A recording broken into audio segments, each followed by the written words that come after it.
que é o Instituto Paulista do Legislativo. Aqui o espaço é para fazer essa soma, é para a gente conversar um pouco sobre tudo que está acontecendo, é para colocar a sociedade no debate, é para vocês virem, de fato, para a Assembleia Legislativa. Esse espaço é nosso, meu, de vocês, é nosso. Então, usem, voltem sempre, sejam sempre bem-vindos e bem-vindas aqui. Brevemente, porque a gente vai fazer uma sessão de cinema aqui, o que eu tenho a dizer para vocês é muito importante e totalmente necessário que a gente faça a discussão que a gente vai fazer. Eu acho que... Bom, aí, de todo modo, eu quero passar a palavra para a Larissa e para a Jéssica, explicar um pouquinho do que vocês vão presenciar aqui. E o ILP e a Assembleia Legislativa estão à disposição de vocês.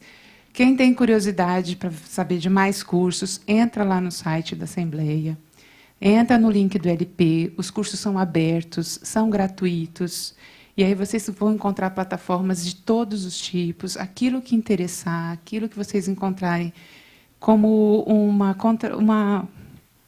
um sinônimo do que vocês querem saber, do que vocês querem aprender, usem, venham e sejam mais uma vez bem-vindos ao Instituto.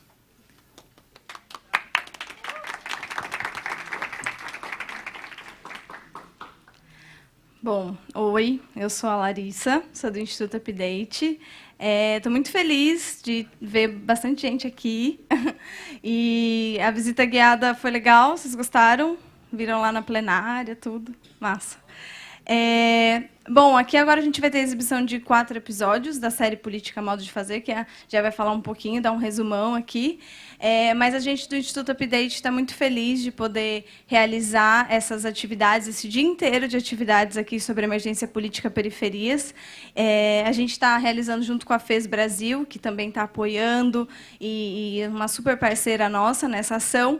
E agradecer mais uma vez o ILP, que abriu as portas e também fez ser possível, né, tudo isso, porque o ILP é esse intermediário que ajuda a gente a estar aqui, faz vários cursos, várias atividades para aproximar a cidadania da política institucional, né? Então, agora eu vou chamar a Jéssica Cerqueira, nossa pesquisadora, e vai falar um pouquinho do que a gente vai ver hoje. Obrigada, gente.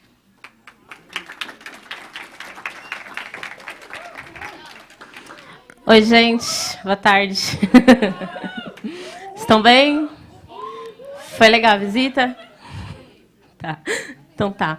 Gente, acho que a maioria do pessoal me conhece, né? O pessoal do Chico, o pessoal da MF Vereador Antônio Sampaio. Alguns me conhecem lá da apresentação, quem esteve lá, né? Então, né? O que a gente vai fazer aqui hoje? Lembram daquela pesquisa, por exemplo, quem o ano passado foi na Galeria Olido? Quem foi na Galeria Olido ano passado? Vocês foram, né? Legal.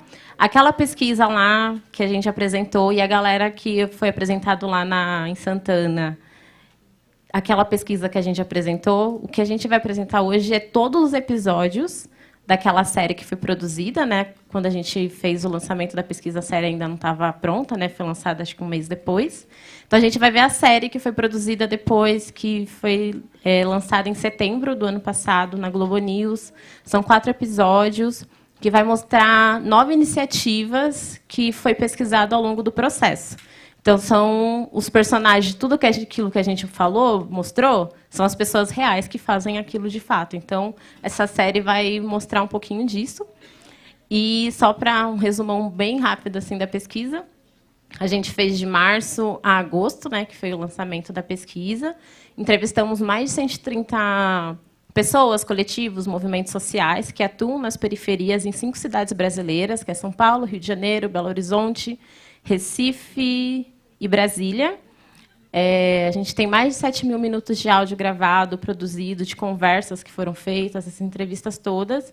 E aí a gente depois fez uma sobreposição, né, com a Constituição Brasileira, de 88, e construímos o que a gente está chamando de Laboratório de Direitos Constitucionais, que são 5 laboratórios: direito à existência, direito à memória, educação e cultura, direito à economia e o bem-estar. Tem gente aqui, desculpem, gente. bem-estar, direito à participação política e direito ao poder. São esses 5 laboratórios, né, que são esses direitos constitucionais, pautando o artigo 5º da Constituição, né, que predispõe direitos básicos, né, da nossa existência e participação. Então, a gente passa por tudo isso e chega nos 9 pontos de reflexão, que é um pouco do que tudo isso que a gente conversou, o que precisa ser feito para que, de fato, a gente tenha uma política mais inclusiva, que a participação de todos e todas realmente seja efetiva. E todos e todas, eu estou falando de todos e todas mesmo, né? Tipo, periferias, negros, mulheres, indígenas, enfim. Todos e todas que não estão na política, de fato, sendo representadas, né? E se colocando quanto sujeitos políticos, quanto fazedores, que, sim, podem construir políticas, né, e não apenas serem receptores delas. Então, é um pouco dessa ideia. E é isso, boa sessão. Só um detalhe, no meio dos episódios vai ter uma hora que vai ficar meio preto, que é o comercial, que a gente não tem aqui, mas seria um comercial da TV, tá? Só vocês acharem que não acabou. É um pouco disso. Beleza? Obrigada, gente. Boa sessão.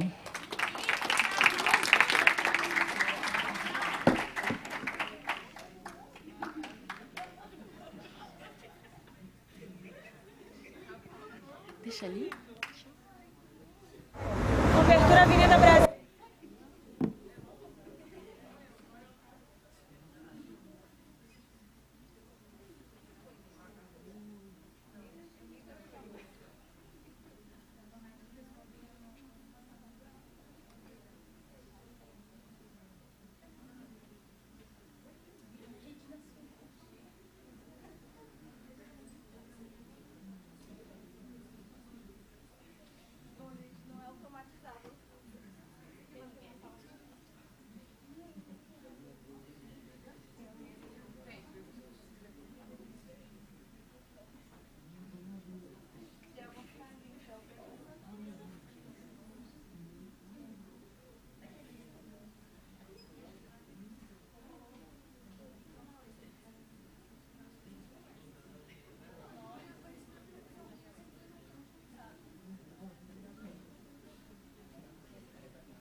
Cena 8, take 3.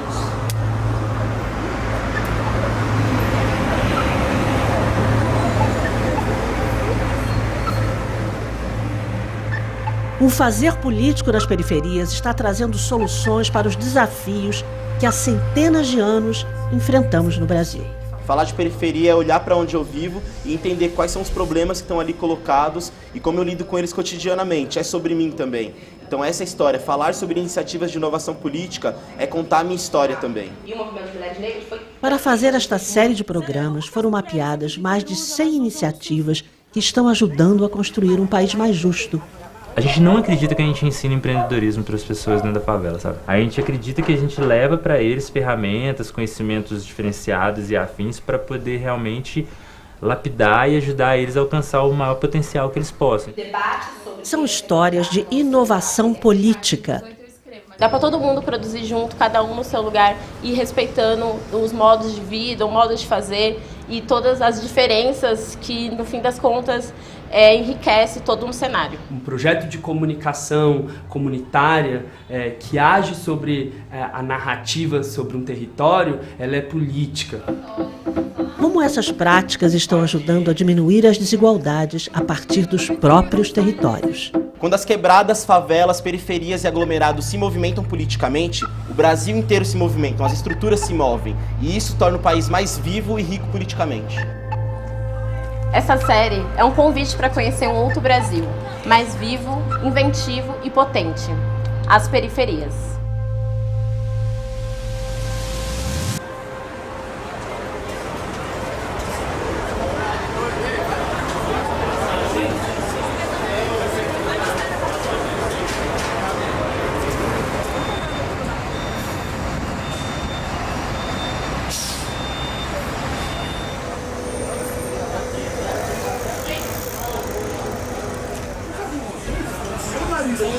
Foi chique, hein?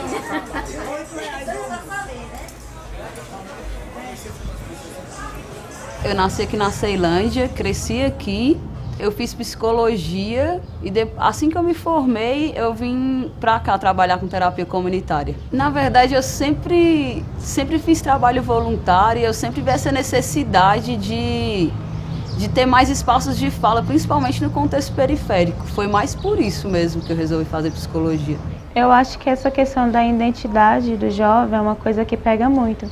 Então a gente trabalha muito a questão de identidade, da pessoa se encontrar, se afirmar. Mas aqui é uma utopia, vamos dizer. Quando ele sai da praça, já vem racismo, preconceito, e acaba que a gente tem que sempre estar trabalhando essas coisas com o jovem para não deixar eles se levarem para esse sistema, né?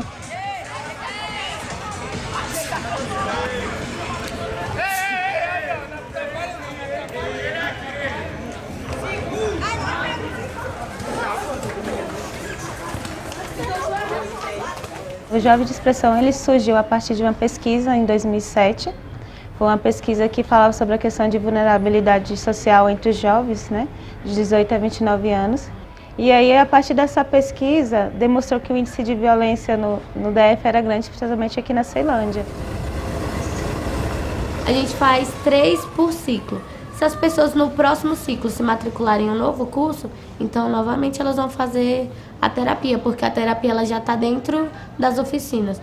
Então, independente se você fizer oficina de fotografia, de DJ, de dança, de audiovisual, de grafite ou teatro, ainda vai estar fazendo a terapia, porque ela sempre ocorre dentro das oficinas. Aí durante a tarde tem as oficinas e à noite a gente tem um pré-vestibular comunitário.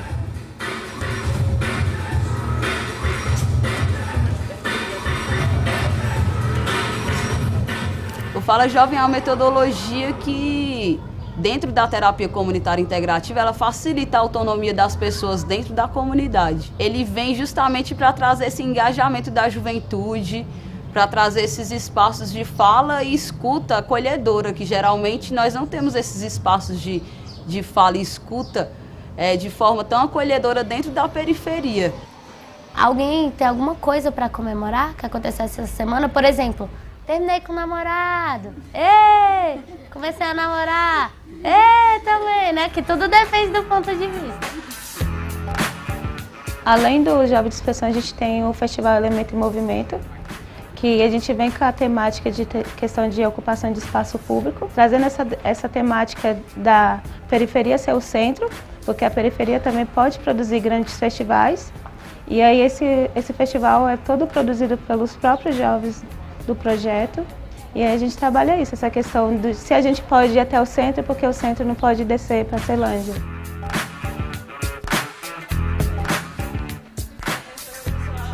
Vocês chegaram na hora boa, que é a parte da dinâmica.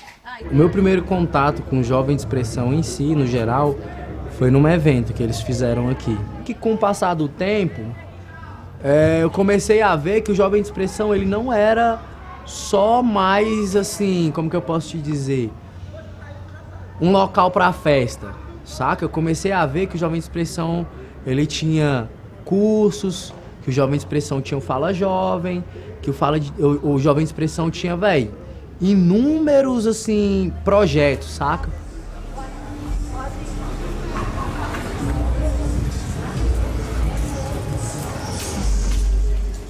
Todo mundo que hoje está na frente, ministrando alguma coisa, ou frente de algum projeto, são ex-alunos, que de alguma forma eles fizeram o curso, foi se qualificar fora, e aí a gente traz eles de volta para o projeto. Esse espaço é um espaço de fala e escuta de vocês, feito para vocês. E aí aqui vocês podem falar do que vocês quiserem. Eu queria compartilhar que a minha família está passando por um momento muito feliz, que a gente está esperando o primeiro neto da minha mãe. Nas rodas, como é um espaço de autonomia e é aberto, as pessoas podem falar, a gente deixa as pessoas livres. Algumas conseguem falar na primeira roda de conversa, por exemplo. Outras, só pela escuta, vão percebendo quanto a roda é acolhedora e depois elas mesmas se sentem à vontade para fazer isso. A gente não não força nada, não tem uma dinâmica inicial para deixarem as pessoas que são muito tímidas mais soltas. A gente deixa as pessoas fluírem no tempo delas mesmo. A gente fala justamente para que esses problemas não sejam somatizados no nosso corpo. A psicologia social, ela trabalha justamente esses contextos sociais. Ela tenta ver esse outro lado. Ela vê o indivíduo não somente como uma parte individual, mas como todo um contexto. Ela estuda o contexto e o porquê dessas relações estarem tão diretamente ligadas à saúde individual e coletiva do sujeito. Essa é minha mãozinha, né? Aquele jovem que até outrora era um jovem bom, a visão da sociedade, ele virou a cabeça, mano, e ele agora tá saindo por aí, curtindo festa, vendendo droga, fazendo e desfazendo no mundo. Mas nego só quer saber o porquê que isso tá aqui agora. Não quer entender a raiz do problema, entendeu? E esse tipo de atividade, ele trabalha na raiz do problema. Porque a partir do momento que eu pergunto pra você, o que tá te afligindo, mano? O que tá acontecendo? Tem alguma coisa que você quer conversar comigo? Qualquer coisa, aleatória. Pode conversar o que você quiser. A partir desse momento, mano, eu primeiro faço você se sentir uma pessoa importante. E segundo, eu faço você entender que tem pessoas que querem te escutar. Saca? Que os seus problemas não são, tipo assim, coisa besta que se fala, né? Que os seus problemas não são algo desnecessário. Que sim, eles são problemas e que sim, eles precisam ser resolvidos de alguma forma. E que não, você sozinho não vai conseguir. Quando a boca cala, os órgãos falam. A gente somatiza doenças no corpo quando a boca cala. Mas quando ela fala, os órgãos saram, então a gente se cura. Ninguém de ninguém! Oi, amor. Quem foi que sobrou? Não é muito comum o jovem fazer terapia ou gostar de fazer terapia. Porque a gente escutava muito antes que, mas terapia é coisa pra doido. Eu não sou doido. Que é esse estigma que a terapia tem. E com o passar das rodas, a gente foi vendo que não tinha essa evasão. As pessoas gostavam de fazer a terapia, de vir falar sobre os seus sentimentos. E a gente percebeu que falar sobre os sentimentos criou um vínculo com a turma. Eu tinha aquela vontade de ajudar aqueles jovens, de saber o que falar, o que fazer, como auxiliar esses jovens. E eu pensei, poxa, então eu vou fazer psicologia, porque aí eu vou conseguir auxiliar esses jovens. Quando deu no ano de 2016, eu passei por uma fase muito conturbada. O Fala Jovem, é a primeira vez que eu tô, mas o Fala Jovem no primeiro dia já me proporcionou uma experiência muito bacana. Que eu pude falar sobre um problema que me afligia bastante, sobre as questões de padrões de beleza. Que eu não me considero uma pessoa que entra nesses padrões. E a partir do momento em que você se abre, quando você fala sobre algo que te incomoda, isso te liberta de uma forma muito bacana, porque você pensa assim, poxa, aqui é o meu espaço, aqui eu posso falar. Aí no final ela fez aquela temática que ela faz de todo mundo dar um abraço. E eu achei isso, mano, show. Esse daqui a gente fala que é o balanço da vida, porque a vida tá sempre em movimento. A vida tá aí, tá andando, tem altos e baixos, tem gente que balança mais forte, tem gente que balança mais fraco. Porque nesse dia eu tava precisando de um abraço, saca? E tipo assim, no dia que eu tava precisando só de um abraço, eu recebi quase 30 abraços, saca? E isso, mano, me fez tão bem, velho, que eu falei, caraca, mano, eu não sei como é que nego acha essa parada de fala jovem um bagulho paia, mano. Porque, tipo assim, tu vem pra cá, ninguém é obrigado a te escutar, mas nego te escuta os teus problemas, tenta te ajudar com uma solução pra resolver o teu problema. E ainda, mano, além disso, quando tu sai lá fora, o que foi dito aqui não é exposto pra outras pessoas. Pra gente é muito valoroso o que a gente faz aqui, quando a gente recebe esse feedback dos alunos, quando eles percebem essa importância da fala, como falar pode ser terapêutico.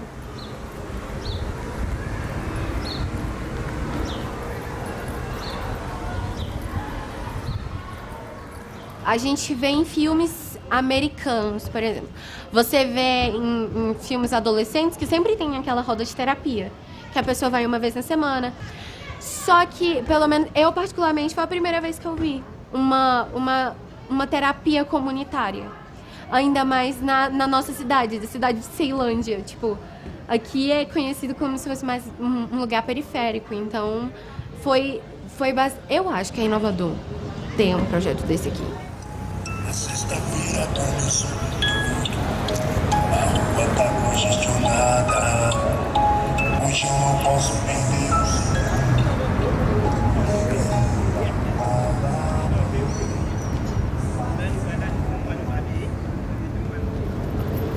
Bora! Bora! Antes de eu entrar no Jovem de Expressão, eu tinha uma ideia muito rasa de política, ainda mais política voltada para mim. Então eu ainda não me reconhecia como mulher, como negra, como periférica. Então eu não pensava nas políticas voltadas para mim mesmo, para o meu grupo, para os meus. Tanto que eu falo que, engraçado, eu nasci mulher, eu nasci periférica e eu nasci negra.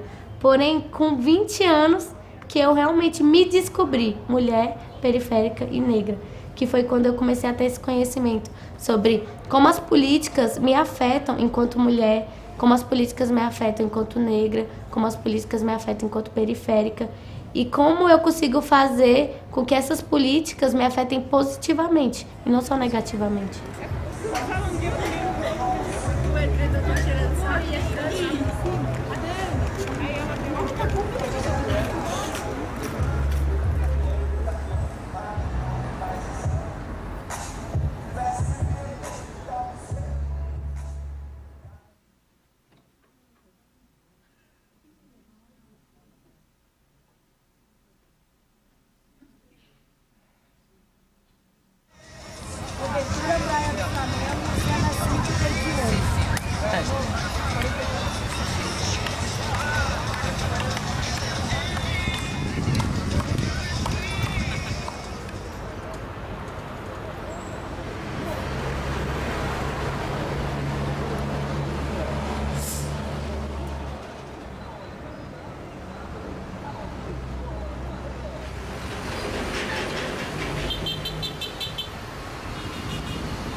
Maré é um polo na cidade de organizações de sociedade civil, é um polo de produção de conhecimento, de ativismo, de produção artística. Então a gente entende hoje a Maré enquanto referência no Rio de Janeiro mesmo, assim.